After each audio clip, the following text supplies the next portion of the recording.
Letter of inquiry class 10 English grammar में आएगा। इसमें सबसे पहले हमें सेंडर एड्रेस लिखना है, जो भी आपको कंप्लीट एड्रेस दे रखा होगा वो। फिर आएगा डेट, जो आपको क्वेश्चन में मेंशन होगा वो वाला। देन आएगा रिसीवर नेम और उसका एड्रेस, मतलब अगर आप इंक्वायरी कर रहे हैं तो वहाँ पे वो जिस भी पोस्ट में होंगे वो आपका डेजिग्नेशन आपको लिखना पड़ेगा और साथ में उनका एड्रेस।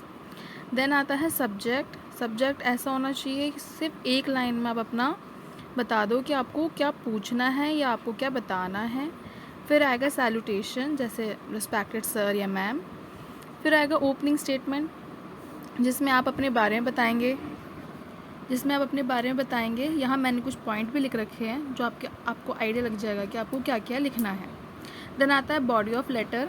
इसमें आएगा इंट्रोडक्शन, उसका details of inquiry, humble plea for a reply and conclusion, कि आप क्या पूछना चाहते हैं, क्या डिटेल लेना चाहते हैं किस चीज़ का। फिर उसके बारे में, क्योंकि आप डिटेल ले रहे हैं, इंक्वायरी कर रहे हैं, तो थोड़ा हम्बली रिक्वेस्ट करना पड़ेगा। एंड देन उसका conclusion, and then complimentary close and name, जैसे योर सिंसियरली एंड आपका नाम। तो ये जो है ये हमारा एक शॉर्ट फॉर्मेट है लेटर ऑफ इंक्वायरी का।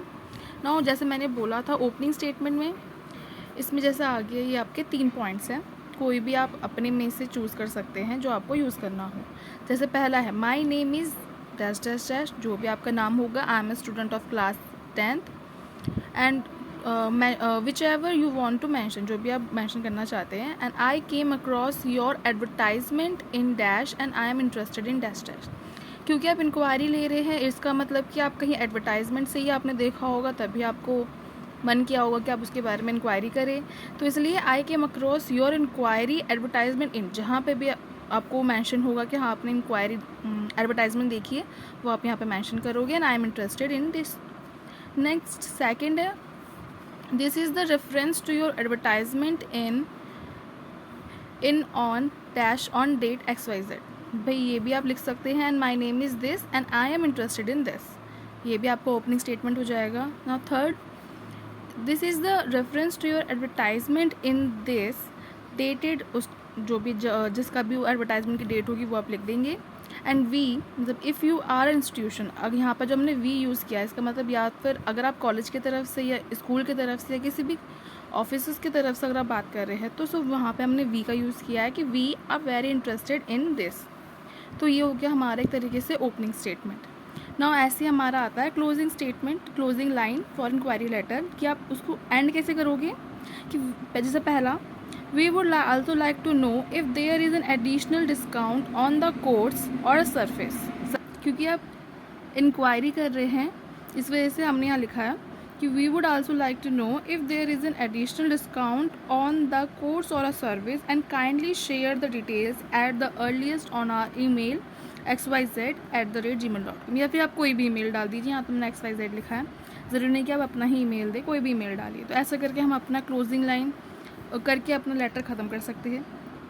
अगर इस लाइन से भी प्रॉब्लम हो देन आपके पास 2 और ऑप्शंस में है, kindly send me the latest brochure with above details at the earliest so that I can take a timely decision.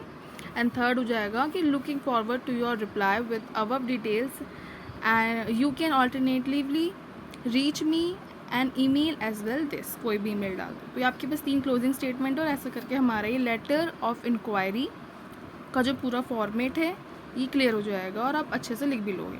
ना इसके बाद आता है लेटर ऑफ कंप्लेंट। ये भी सिंपल सा वही, इसमें भी ओपनिंग ऐसी आ जाएगा। इसमें सिर्फ फॉर्मेट बता रही हूँ मैं, वही sender address, date, receiver address, आप किस कंपनी को कंप्लेंट कर रहे हैं वहाँ का मैनेजर का नाम, कंपनी का नाम या कोई भी एजेंसी।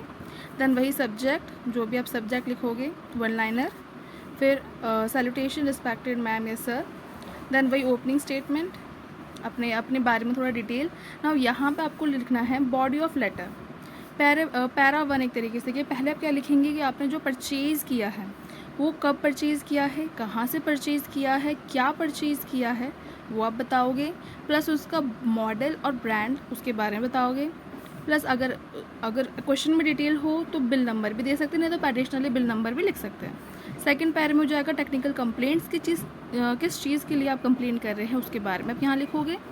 थर्ड पैर में हो जाएगा since the item since the dash item is under warranty so kindly replace it soon on with in this days. ये आपका एक तरह से क्लोजिंग स्टेटमेंट टाइप कि जब से आपने वो ख़रीदा है उसके अंदर वो वारंटी में है, इस वजह से आप क्या चाहते हैं, उसे रिप्लेस करना चाहते हैं, तो वो जल्द से जल्द हो जाए।